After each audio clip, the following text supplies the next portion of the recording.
Are you struggling to get a project you really think the organization needs to get approved? Maybe you're looking for funding for an enterprise data warehouse. Maybe you need new analytic tools. Whatever your need is, I'm going to share with you a story about one of my clients and how they got funding for a project that had been denied for 5 years in a row. After I worked with them and taught them how to sell it internally, they got the funding in about 40 minutes. So here's how this went. The CFO was looking for dashboards, and I was working with him, took him to a tech conference, and he saw dashboards and fell in love. He was like, Heather, I have to have that. And I said, we'll call him Bob for this example, not his real name. And I said, well, Bob, that's great. Let's go back. We need to get the IT support. So we'll call the CIO Mark in this case. Again, not his real name. And so I called up the CIO. I said, hey, Mark, how are you doing? Bob, the CFO, would like some dashboards and scorecards and everything. And he's willing to invest the money for new software. So you get new tools. How excited are you about that? And he's like, I won't support this.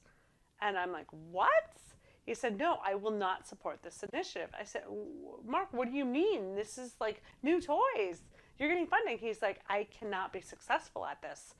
I said, well, tell me more. What is your biggest challenge? And by the way, that's one of the most important questions you can ever ask when you're trying to get funding on something. Ask someone their biggest challenge and see how your project fits into it. But let's get back to the story. So he said, Heather, I need an enterprise data warehouse. I've been going to Bob for 5 years to get funding for this. Can you imagine 5 years of being denied a project that you really feel passionate about that can help the organization? And so I said, well, okay, give me the details. And so he gave me the details. I said, if I can get you funding for your data warehouse, will you support this BI initiative? And he said, absolutely, I'd love to do it. So this is what we did. We staged this, we prepped this, we scripted this. And so you do have to plan ahead. And so I sat down with Mark and I said, okay, have updated numbers, have timelines, have everything in play. And tell me exactly what you just told me when we're in front of Bob.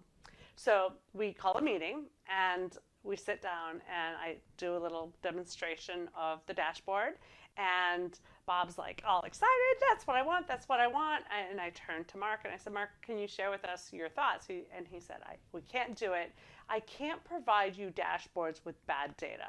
If I give you your dashboards, which we could deliver, but the data is so bad that you would be making decisions on the wrong information. You could jeopardize the future of our company.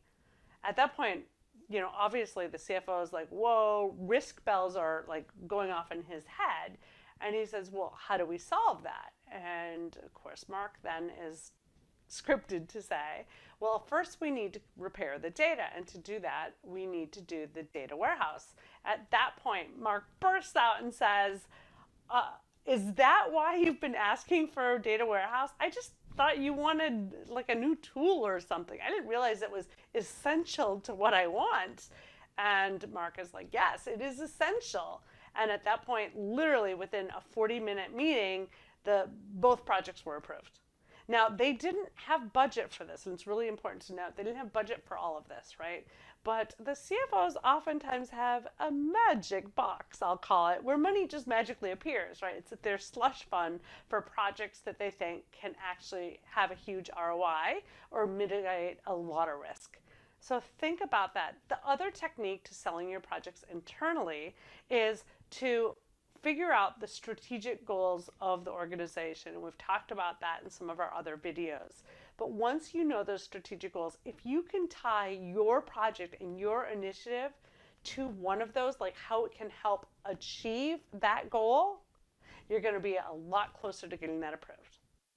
So there you have it, some tips on making certain that you understand the challenges and needs of the people that can actually approve your projects. We look forward to sharing with you more ideas on increasing productivity and helping you get the funding you need. In the meantime, please make comments on what you've done or challenges that you've had, and we'll start a conversation. I look forward to working with you guys in the future.